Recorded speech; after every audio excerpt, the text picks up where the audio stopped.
Fellow Falcoholics, what is up? Welcome to the Dirty Birds and Brews podcast. I'm your host, Kevin Knight at Falcoholic Kevin, joined by a wonderful guest today, back after very little time this time. No wide golf. You know, we all need draft takes immediately this year. He is Joe Patrick at JAPatrick200 on the Twitters, X's, whatever you call it now.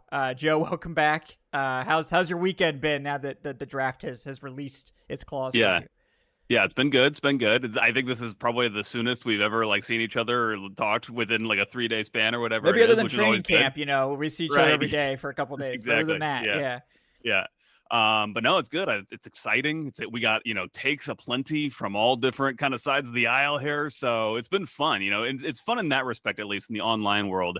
I've heard Aaron Freeman of Locked On Falcons keep saying it's great content. No matter how it ends up turning out, it's great content. We can all kind of bicker and fight, and then ultimately we're going to see how it all turns out. And I was saying yesterday, I was on Pound for Pound. We'll see is becoming the phrase that you always end everything with, because that's basically what we're left with at this point.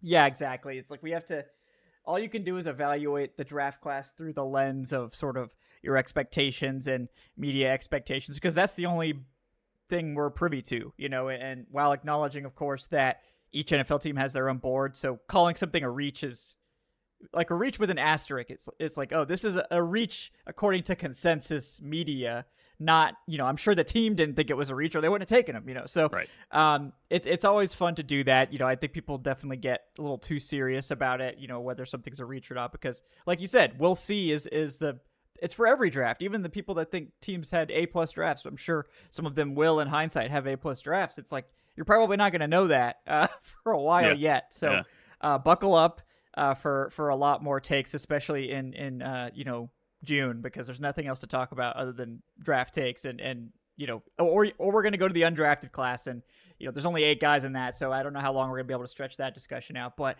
guys, we're going to get into the Falcons draft class, sort of get into our a little bit more reasoned takes after a few days to digest this year's draft class and sort of think about it and incorporate everything we sort of know about the offseason now and all that sort of good stuff, and talk about all that good draft-related content. Before we dive into that discussion real quick, I want to bring you guys a word from our sponsor, betonline.ag. Folks, BetOnline remains your number one source for all your summer sports this season, including MLB, golf, NBA playoffs, and NHL playoffs.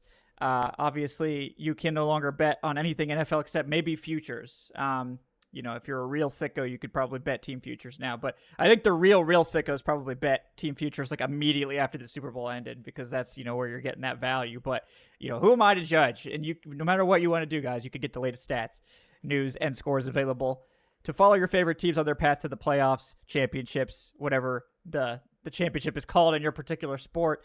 And you can get the latest odds and lines, including the latest matchups, player props, and odds on just about every sport out there. So what are you waiting for, folks? Head to that website, betonline.ag today, or use your mobile device to get in on the action. BetOnline, where the game starts.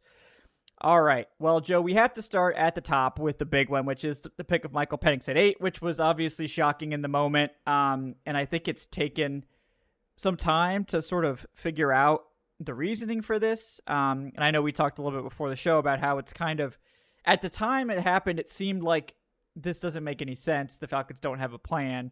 And I think when you take a step back and you actually look at what they've done this offseason, it was maybe not what we thought it was. And that's not the team's fault that we decided that the signing of Kirk Cousins meant they were going all in to win now.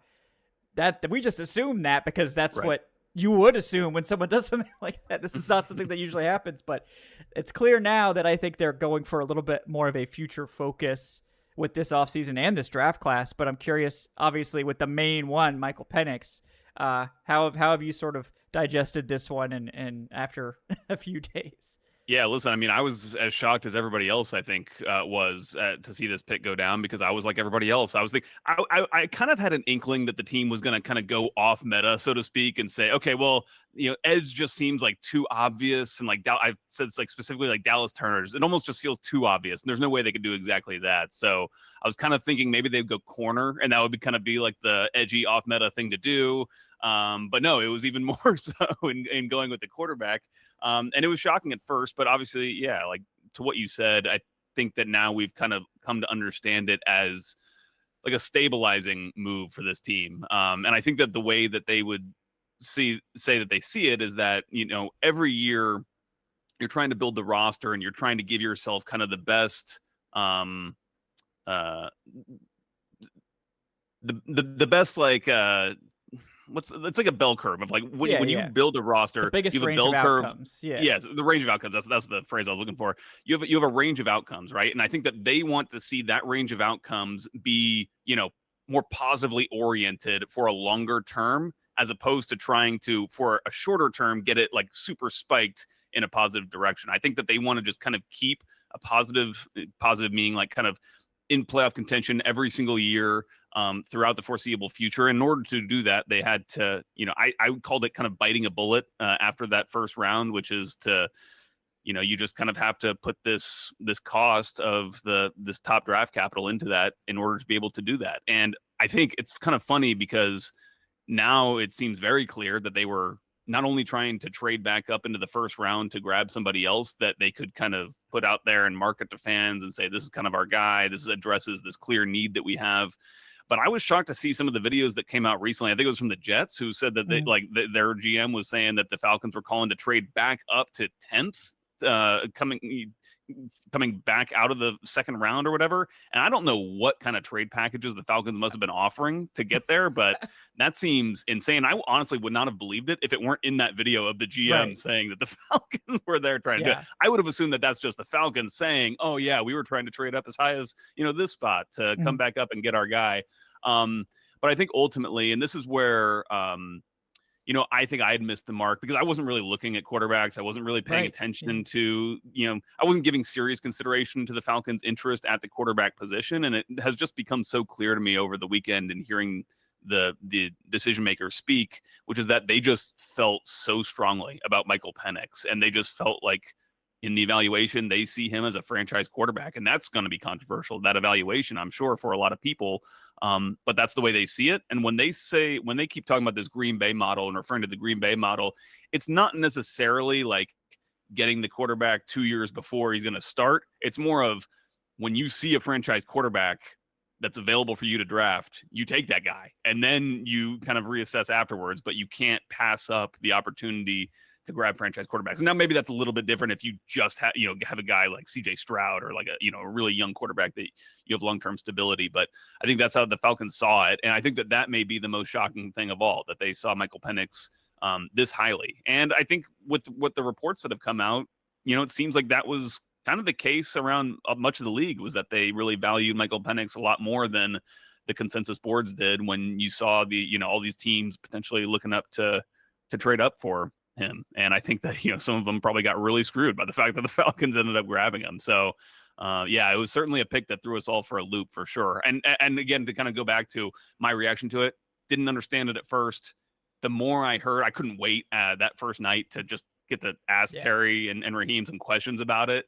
And, heard their answers, let those kind of sink in overnight. You kind of marinate on it a little bit. And I got to say that I'm very much kind of coming around to their ideas here, and those ideas just weren't kind of in my mind when they first made the pick, which is why it felt so shocking at the time. Yeah.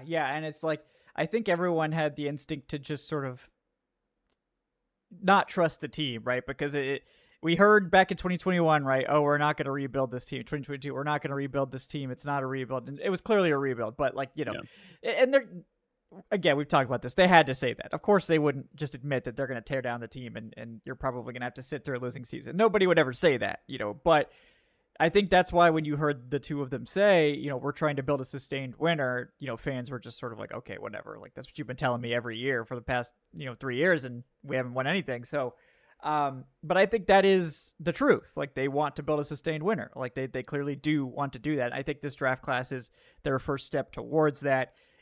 And Michael Penix is a big part of that, but if you're going to gamble on the most valuable thing you can, right? Gamble on the quarterback. If you're going to take a risk that big, it should be for a quarterback. And that's what they did. And like I said on the live show, even, following the pick that night, like, if they were going to bet on one of these quarterbacks, after the top three guys to be a franchise quarterback, caliber guy, it would be Penix. Like, I don't think it's JJ McCarthy. I think McCarthy has a higher floor. Obviously, he's younger and doesn't have the injury concerns. So that's going to give him a little bit of a safer sort of projection. But I don't think he's ever going to be surpassing like 15th best quarterback in the NFL. And that's fine. Like, that's still a quarterback that gets a lot of money and could have a very successful career. But you have to be a little bit more reliant on your coaching staff to scheme stuff up. You need to be more reliant on your weapons and stuff like that to be able to cover up some of the not high end, type of stuff. And then with like Bo Nix, it's obvious. Like, Bo Nix is a very high floor, low ceiling prospect that I think is like the 20th best quarterback in the NFL. But like, you're always looking to improve that. So it's but apparently the NFL was so desperate they were willing to draft that at 12. Like, the Broncos were willing to draft that at 12 because the alternative was worse. So it kind of really brings it all together. Like, Michael Penix was the high upside potential franchise guy, and clearly there were teams that would have wanted to take him at 8. I think if the Falcons weren't going to take Penix, they would have traded that pick to the Raiders, and the Raiders would have taken Penix at 8. That's what I believe was going to happen. But the Falcons actually orchestrated this masterfully by sort of getting the teams that wanted Penix to call them to trade without revealing that they were the team that actually wanted Penix, and they were probably trying to figure out like, okay, can we move down a spot or two, or can we do anything here? Or do teams really want Michael Penix? I was like, yep, they do. Okay, we got to take him. We don't have a choice. So, the way they sort of played it is very clever, and I think that's what led to the intense backlash too, because they set up the whole offseason with and they sort of let everyone assume that it was this win now, all in mindset. But they never really fully committed to that in free agency. Like, they spent their money, they spent it mostly on Kirk and Darnell Mooney, but they sort of just stopped then. Like, they didn't really add anything to the defense. They didn't get that edge rusher that everyone thought they were going to. They didn't get that corner that people thought they might go after. They just they added some, relatively inexpensive veterans and sort of rounded out some of the tough areas on the defense, but they didn't really add any impact players. We'll see obviously if anyone does pan out, and like after the Penix pick, it's like, oh wait, I think we had this all wrong. And like they led us to the wrong pool, and it was like, actually we're over there. You guys are over here, but that's what we wanted you to think. Well, it was amazing to see in that Albert Breer column that kind of reveals a lot of what happened behind the scenes and kind of takes you through Terry Fontenot's history. And it kind of goes back to that Mahomes draft where, Terry thought they were going to grab Mahomes, and then Kansas City kind of swoops in and grabs him from underneath their nose and then taunts him a little bit with like a text message that got into the front office room, and kind of amazing. But I think that clearly, made an impact on Terry Fontenot and wasn't going to let it happen again. It was kind of shocking just to see just how close to the vest this plan really was, to the point where it seems like only about 4 people in the entire organization knew about the plan. I don't know, heading into draft night, I suppose. We haven't been able to talk to any of the assistant coaches or anything, but I'd be surprised if like Zach Robinson, for example, even when he found out that this was going to play out, because again, according to Breer's report, it was only Arthur Blank, Terry Fontenot, Raheem Morris, and Kyle Smith, the assistant GM, who really kind of knew or understood that quarterback was such a high need, or not just quarterback, because I don't think that they felt the way that they felt. They wouldn't have taken JJ McCarthy if, for example, like the Raiders had traded up to 5th and grabbed Penix, from the Chargers slot. I don't think the Falcons would have done what they did, but the board fell how it did, and they saw an opportunity there to get that franchise quarterback. And I think where it leaves a lot of people, and I think it's totally justifiable, understandable why people would feel this way, is that kind of like that limbo. Like, we're stuck in limbo. It's like, okay, well, are we trying to win now, or are we trying to, or are we building for the future? And you can't do both at the same time. And I think that's maybe true to an extent, but again, to go back to the range of outcomes things, I think this team is just trying to give itself the best chance possible to, win for a long period of time. And that might not be building like a Super Bowl quality roster, like, for example, the 49ers might be able to, because of, how little they're paying their quarterback, or some other teams who are really in a place where they can go ahead and spend. The Texans are the same way. It seems like they're really kind of going after it and trying to acquire pieces. And it kind of hurts not to see the Falcons doing that when you have now a quarterback that you feel confident in. But at the same time, I think that they've given themselves a chance to kind of, run the South, as Raheem Morris might say, for a long period of time. And I think that for this organization, I think that that's worth it to just, be a winner. I was kind of having a discussion on Twitter earlier today with somebody about it, and people want a Super Bowl, but I think you gotta walk before you can run in these instances. And I think for the Falcons, if you were to ask them, it's kind of organizationally, like, they want to be done with this narrative. They don't want to. They're sick of they're the team that picks 8th every year, and they're always going to screw something up, and they're always going to underperform. Like, they want to establish themselves as winners, even if winning isn't winning the Super Bowl, but it's winning the South. It's like achieving things over your direct competition in the division. So for all these reasons, I kind of understand why people feel like the Falcons are trying to straddle two fences. Yeah, and they are, and it's like, maybe they can, and there are certainly things that work in their favor, right? Like, the NFC South is the worst division in football, so all you have to do is get past the Bucks. The Saints seem to just be flailing around. The Panthers, I mean, they're still favored to have the number 1 overall pick next year. The Bucks are competently run, but again, that roster is just not. It's not unassailable. We saw last year they barely had a winning record. They're just, and Baker Mayfield is definitely a solid starter. I think he's earned that at this point. But again, this is like a Bo Nix level sort of situation where it's like you're always going to be like wondering, can we get more? Or like there's limitations to what you could do. So the Falcons have the virtue of playing in the easiest division in football, that they don't necessarily have to maximize their roster like the Broncos would to compete. Right. Like the Broncos are never winning that division unless they have, unless they get really lucky or have, just a huge roster overhaul, because you have to get past the Chiefs, and that's just a nightmare. So the Falcons maybe can straddle it better, but like the reason they signed Kirk Cousins is because they knew fans wouldn't tolerate any more losing. Like, they could not actually do a full rebuild. I think people were saying, oh, well, they should have just committed to the full rebuild.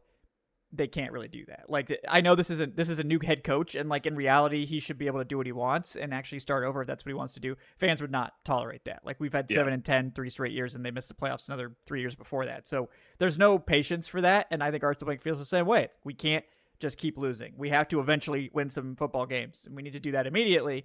And I think go ahead. Sorry, really quick. I don't think Terry Fontenot sees this team as being a bad team right now. I think he sees them as like having vastly underperformed last year, and that's the reason why they made the coaching change and the quarterback change, and that this really should have been like more of like a 10 or 11 win team last year based on the roster they had. Yeah, I agree. I mean, I think that they're expecting significant positive regression because of the quarterback change. Both, and I think they're expecting the defense to take a step back. I think it's pretty obvious that the defense will take a step back, but they could take a step back and not actually drop that far in the rankings, because maybe the Falcons offense doesn't turn the ball over the most of any team in the league again, and that obviously screws your defense over. So, I think the defense could get worse on paper, but actually perform statistically about the same because of the offense no longer just being a turnover factory.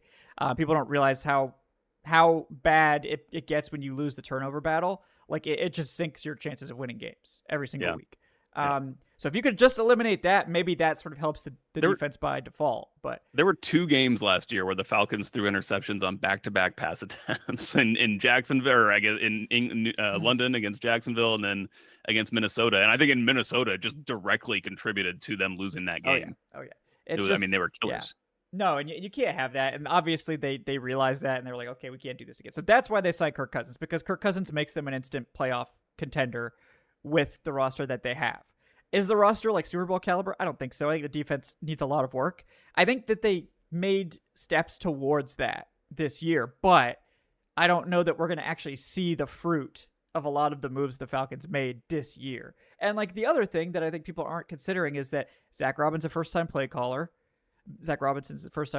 Like, he's going to probably need time to get warmed up. So this offense might not be firing on all cylinders out of the gate. So like, if this team starts slow and all this, like maybe by the time you are in December, things are starting to fire on all cylinders. But, is this team really going to be ready to compete for Super Bowl this year, no matter what? Probably not. Like, I think you could definitely have maximized the roster and like much more aggressively and given yourself a much better chance to compete for a Super Bowl. But it's a lot to ask, no matter what, a 1-year turnaround. Yeah. And if I could say one more thing, I know we we got a lot of stuff to talk about here, but the other thing that like people have talked about in terms of like straddling the fence with these 2 ideas of Kirk Cousins and Michael Penix in the future, is I would encourage you to if you're like, because a lot of people say it's not about drafting Michael Penix. I like Michael Penix, but it's about doing both of these things in conjunction with another. That's what doesn't make sense. And so I would encourage you, if you're for Michael Penix and you're generally for this draft pick, but you think that, well, in that case they just shouldn't have signed Kirk Cousins. Think about yourself as a fan heading through, going through this offseason, going through the pre-draft process with there not being a move at quarterback, and the Falcons going into this draft with basically Taylor Heineke, or let's just say that they signed like a Jacoby Brissett for a a decent backup / starter for a 1-year deal. Even that, though, I think would not really satisfy a lot of people's demands for what this team needed to do to get itself right going into this next season. So, or they would have just seen it as a rebuild, essentially, the team being in a full-on rebuild, which, again, Terry Fontenot, I don't think believes that that's where this team is. So it would have been very, very different. It's so easy to, like, when the Kirk Cousins news lands, you're like, okay, finally we have our quarterback. Then you almost don't worry about it again. You don't think about it. And things would have been a lot different for the Falcons going into this draft if they needed to get a long-term piece of quarterback. In fact, I think they probably would have ended up trading up, because we have seen this team. They're not shy about putting the pieces out there to try to trade up to get somebody they really believe in. I think that's part of the reason why they signed Kirk, is because nothing is a bigger smokescreen for drafting a quarterback high than signing the most expensive veteran free agent quarterback, because it's really never been done before. So I think people just assume the Falcons were out of the quarterback market. And I think that's what they wanted, because then they knew they could sit at 8 and get a quarterback, because everyone would be calling them to trade up. They're not going to bother calling in front of the Falcons. They don't need to get in front of the Falcons, allegedly.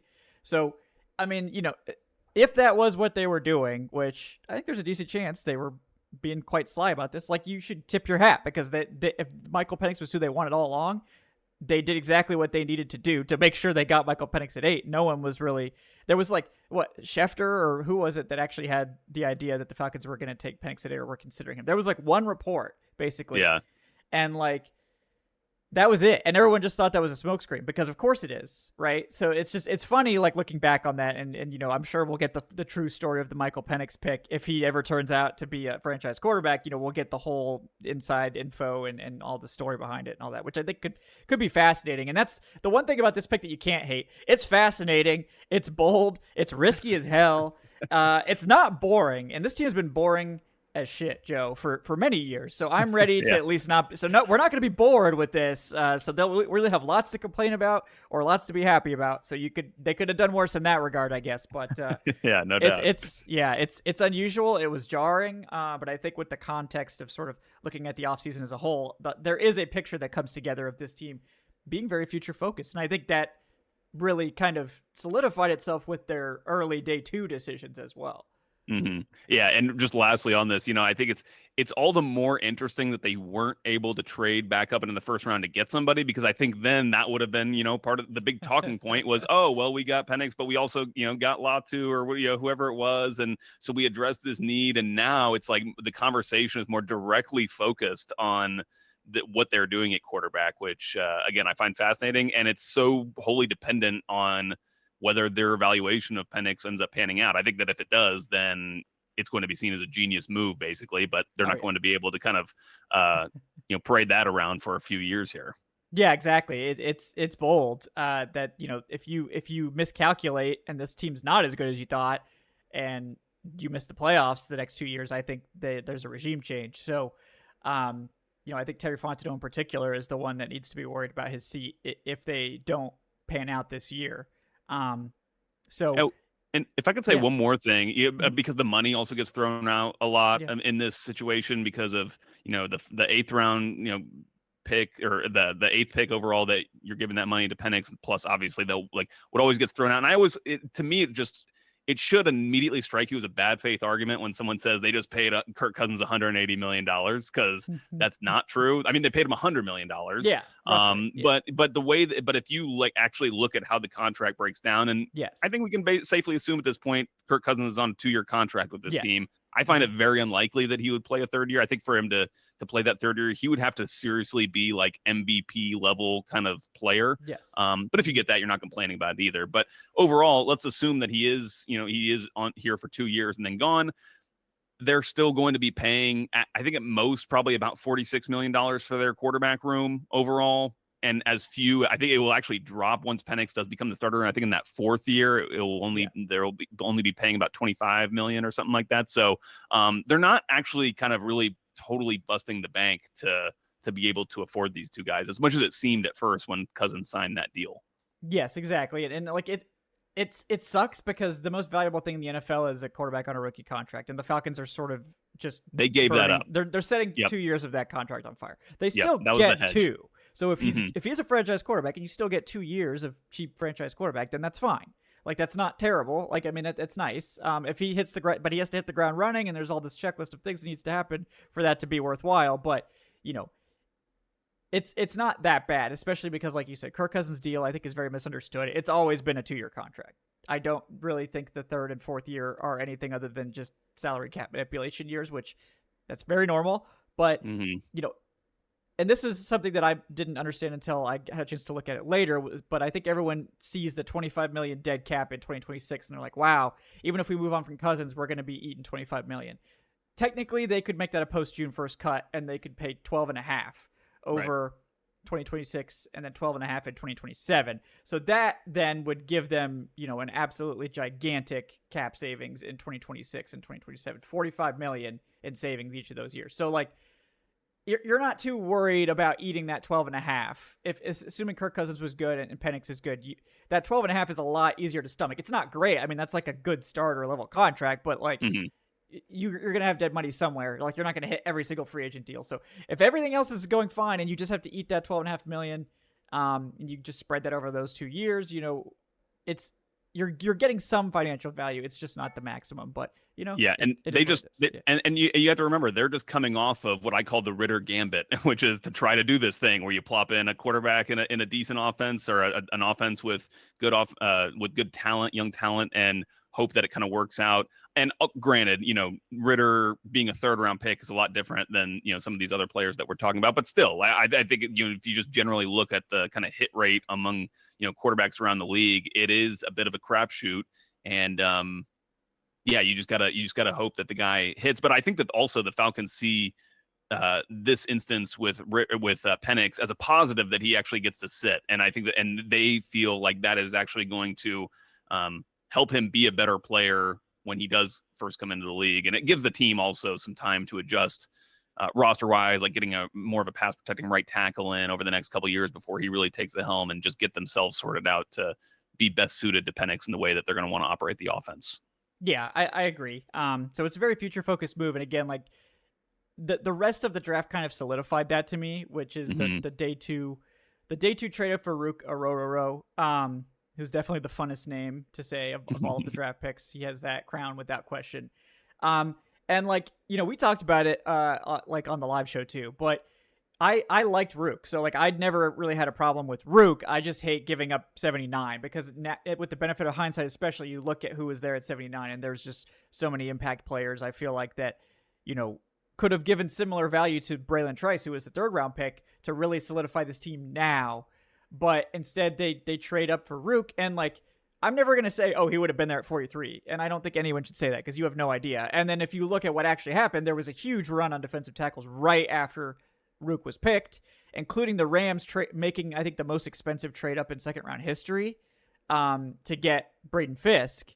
So like, clearly teams knew like, this is like, these defensive tackles are going to fly off the board. And you know, it was expensive. I don't really like the trade up. I would have just preferred to see who fell to 43, even if that wasn't a defensive tackle. And like, I also would say if they were going to trade for 35, you should just take Jerzon Newton. Like, because even though I like Orhorhoro and I think he has a super high ceiling, I don't really see much of a chance that Jerzon Newton is worse than Ruke Orhorhoro. Like, I think Ruke Orhorhoro could have a good career. I just think Jerzon Newton, it was like a 1st round, like, surefire type of guy. And it's like, that's the difference. Like, if they were trying to win now, they would go for that polished, surefire guy. Instead, they went for the traits guy, who does have a higher ceiling, I think, than Jerzon Newton. Jerzon Newton's undersized, tested fine, but like, not an elite athlete, and also has a Jones fracture in his foot. So, you know, there's also that to contend with. But Yeah. Ruke, Yeah, I but I think, mean, is another pick that's very controversial. So I don't know what you think about that one. I heard some people talking about Johnny Newton like he could be like you could say he's like the best defensive lineman in Yeah. the entire draft. Include edge rushers in there, and obviously there's a bit of a difference in comparison, but just he's like that talented of a player. But again, I think you just said it there at the end with Ruke. I think it was the size profile that they absolutely loved about him.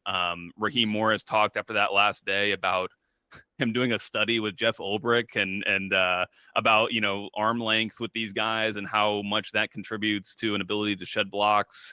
And I'm sure that again, like you said, I'm sure that they see him as a bit of a developmental player as well, kind of along not quite to the extent that Penix is, but the fact that you're not going to be getting the best out of him for a couple years because they're going to need to just train him and get these technical aspects of his game nailed down that just takes reps essentially. But I do think that when you look at those two players, I think that the main difference, the distinguishing difference between them is that size profile that the Falcons just clearly thought it was worth giving up that third round pick. And it was just interesting to me to when you think about that, you think about those potential trade packages that the Falcons were putting together to move up in the first round.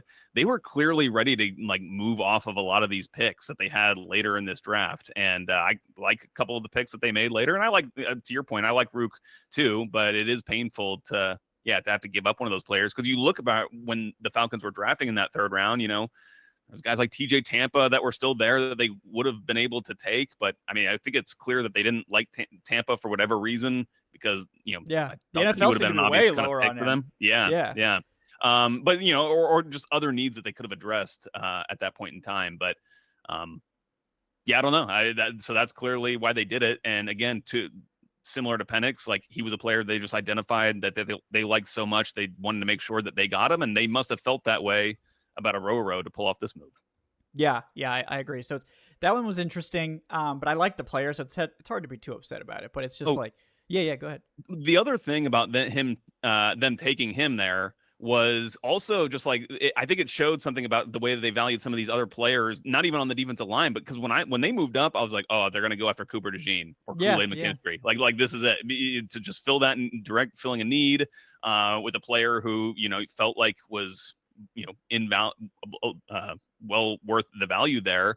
But then later talking to Terry about some of these, he was saying we didn't want to reach on any players that we drafted. And so I think they felt like, taking any of those players, any of those corners that were available, because there was a run on them that went right after the defensive tackles. I think they felt like they would have been reaching on any of those guys to draft them either at 35 or even at 43 where they initially had the pick. Yeah. It's clear that they don't view corner and safety as that big of a need. They didn't take them at all. In the entire or that draft. None of the players in this draft were going to elevate them from it still being a need. Yeah, I mean, I feel like it's kind of I think this is the clearest sign yet that AJ Terrell, you are an Atlanta Falcon, and they're they have a lot of faith in Clark Phillips and D. Alford and the guys they already have. So maybe that's okay. I don't know. I mean, that they were okay last year. I mean, so, and I think, like we said, I think Clark Phillips is a much better fit in this type of defense if he is going to play outside. So, we'll see where he ends up. But it's a little risky. But again, that's kind of the theme of this draft. But kind of moving to the Brandon Dorlus pick too, which I think has been kind of the most popular from a value standpoint. I think you can look at Ruke and Brandon Dorlus in the same light, in that and you add Zion Logue to the mix too, the final pick of the draft. They're clearly trying to reshape the defensive line to something different. They took 2 3-4 defensive ends in Ruke and Brandon Dorlus. And what they have are Grady Jarrett and David Onyemanya, who are more of those 4-3 defensive tackles. So, I'm not saying that David Onyemanya can't play in 3-4, Grady Jarrett can't play in 3-4. Of course they can. You can play them at 3-tech, you can do whatever. There's spots for them, but it looks like they're going more they're setting the stage for the 3-4 base to really be kind of their look. And Zion Logue, future nose tackle too, a very traditional type of prospect there that also has great length. That's a theme obviously with this whole class. And basically Terry Fontenot forever is just all length, except for Braylon Trice. Except for Braylon Trice. Right. Latu and Braylon Trice both had short arms for edge rushers, but all these other guys have very long length. But it's interesting because we talked about it before the draft too. They're going to have to make hard decisions with Jarrett and Onyemata next year. probably both won't be here. Probably one will. So it was a long-term need, but this is another thing why I'm saying this is a future-focused draft, because you took two guys that are probably going to make your, assuming one of them hits, which that's about what you would expect from a draft, is that one of the two will be good. Then it does make hopefully your decision next year easier, and that you can figure out, okay, like if you have Dorless, if Dorless hits, he's the more pass rush focused guy right now. So maybe you're like, okay, maybe that means we can move on from Grady and we'll keep Onyemata for now. Or if it's, the other way around, I think it's like, okay, maybe we'll move on from Onyemata, because I think Ruke is a better run defender, and we'll keep Grady. Obviously, I don't really want to get rid of either of them because they've been awesome, and maybe you can find a way to keep both with these two new guys, but it certainly gives them more options going forward. Mm-hmm. And I think that was kind of the whole point of these two picks, was to change the shape of the defensive line to more of a typical 3-4 with these two sort of versatile interior 3-4 defensive end type guys. And then you get Trice in here, who again is like this big, not necessarily length, but big physical edge rusher that can stand up. And again, kind of move you towards this big physical defensive line as opposed to just focusing on the smaller penetration style guys. But then again, you look at guys like Dorless and Ruke, and they're like big and physical, but they're also great athletes, especially Ruke. So it's like, well, maybe they're trying to just make a good defensive line, and I guess that's fine too. However you want to frame it. Yeah. Yeah, I mean, I think that the overall kind of theme of this draft was succession planning. You're kind of succession planning for what is clearly going to be a very different looking team in 2 years. And I think that succession planning will continue in next year's draft as well, because again, to kind of go back, they're going to have to get a pass protecting right tackle to protect Michael Penix in the future.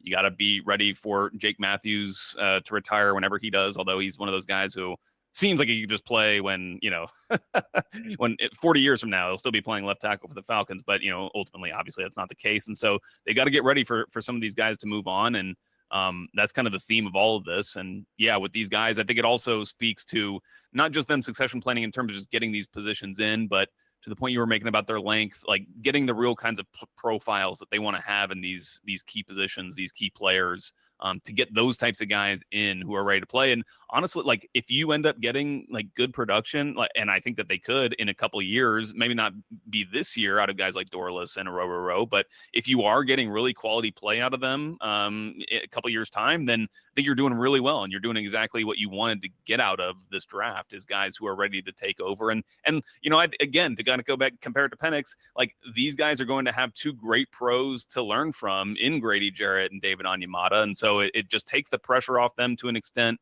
but it also gives them good rotation in the immediate term, and then longer term, hopefully, yeah, they can just take over for them. But I do think that it's not talked about enough, probably, how much you're going to be relying on these guys to play a higher percentage of snaps than they would have in the past. Because Grady especially has been one of those guys who always wants to play as many snaps as possible. But I think the coaching staff would be wise to really make a focus of taking the burden off of him coming off of that injury. And then Onyemata as well. He injured his ankle late last season and could never really get over it. And you never know how much of that's just kind of a one-off thing, but I think we can say that he really was affected by injuries last year, and he was heavily relied upon. The Falcons' interior defensive line was pretty thin last year. They were dealing with a lot of injuries. LaCale London was signed, and he got hurt.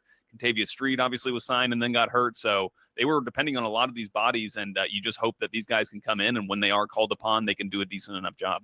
Yep, that's the hope, and the defensive line depth shouldn't be a problem anymore. I think they did solidify that. But yeah, we've already been talking for like 40 minutes, and I do want to get your take on like if there's any day 3 guys that you really like in this class before we wrap up, just because obviously that we talked about, I think the biggest impact guys, including Dorless, but from like the later round guys, who do you sort of like the best, or think actually has the best chance to contribute this year? Well, my favorite pick in this draft was JD Bertrand in the 5th round. He went to my high school. So that was actually the last game I went to go see for my high school was his senior year when he was playing alongside Steel Chambers at linebacker. Funny enough, Steel Chambers went to Ohio State, had a nice career there, but really a great kid. But also I know that this team just absolutely loves kind of his makeup, as they call it, the character stuff. And it's not necessarily just, because he's an Eagle Scout or does like the volunteer projects. I'm not even really talking about that. I'm talking about what he, like his makeup from a football perspective. And it's really interesting. I know some commentators made mention of this. If you look at his cut-ups and you hear the commentary, you might hear this, but he actually has a bit of a mentorship with kind of or a friendship kind of circle with several ex-pros. James Laurinaitis, who was his linebackers coach at Notre Dame, who played at Ohio State and had a long NFL career. Luke Kuechly, another one of those guys who obviously played for the Panthers forever and was a great linebacker, and Sean Lee, who played for the Cowboys. J.D. Bertrand kind of talks to them. From what I understand, he talks to them somewhat regularly and picks up, how to prepare yourself physically, obviously like mental tips, just how to play the position, things like that, which is great. And I think that he does make an immediate impact for you as a kickoff cover player, which I think is going to be a pretty important position for every team this year. I think we're going to see the most kickoffs returned in history with this new kickoff, because it seems like once you break the line, you're kind of gone. And so you want kind of short tacklers there. And so he provides that. And I think that just with the makeup stuff, I think there's a lot of, they see potential for him to grow. And he'll probably never be like an elite cover guy, but if you can do a good enough job, then you probably can still find yourself a long NFL career. Oh yeah. No, I mean, especially if you're like that fourth linebacker, if you're just a good run defender, that's smart. Like that's the thing about a Bertrand that I love. I just love always taking day 3 linebackers because they just always turn into starters. Because even if you're limited, like you can start, especially in a 3-4 where you can protect one of your linebackers from coverage responsibilities. And like he's really smart, very instinctive, has plenty of athleticism, and he's a good tackler. So like that means you can get on the field and you can play special teams immediately. And that's a good investment always on day 3 in my opinion. And I do really like the Jason McClellan pick. I think he's actually super underrated. He just does everything you need a third running back to do. He can catch the ball. He can pass protect really well. He's got good size, decent enough athleticism. Is he ever going to be like, oh, we need to give this guy 20 carries? No. But like the Falcons just need someone to be their reliable backup that can fill in and play on third downs if needed. And pass protect, because I think that was a weakness of both Bijan and Algier last year. Is neither one pass protected well. So if he just comes in as your pass protector, then that's not a bad idea either. So, and Casey Washington is interesting as a wide receiver. He's someone that is. I think a lot of people are like, oh, he's Drake London's backup. He's gonna be like, let's maybe set our sights a little lower. Okay. New Kadero Hodge is sort of my thoughts on Casey Washington. Yeah. Now I love Kadero Hodge, so I will never slander that man, but eventually teams always like to look for cheaper rookies, and you know how it goes. And I think Casey Washington kind of could fill a similar role to Hodge, and that he can back up someone like London, but is going to be a core special teams guy. And so I like the day 3 picks. None of them other than Dorless. Dorless was very sexy. The other ones, more like meat and potatoes, but that's fine. But yeah, Joe, I'm sure this is just the first of many conversations we're going to have about this draft class. So for sure. We'll just whet the appetite a little bit. We'll keep it going. But Joe, thank you so much for coming on. He's at JPatrick200. Anything else you want to share before we sign off? Nope, that's it.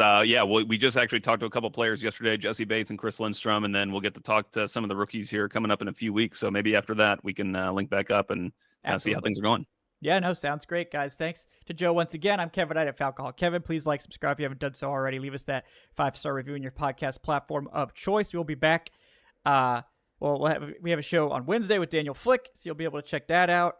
Also going over the draft class, of course, and then we will have a couple of great guests coming up next week, including Charles McDonald and Thor Nystrom to go over the UDFA haul, because he actually has scouted these UDFA players. I don't know how he does it, but he finds that tape somewhere.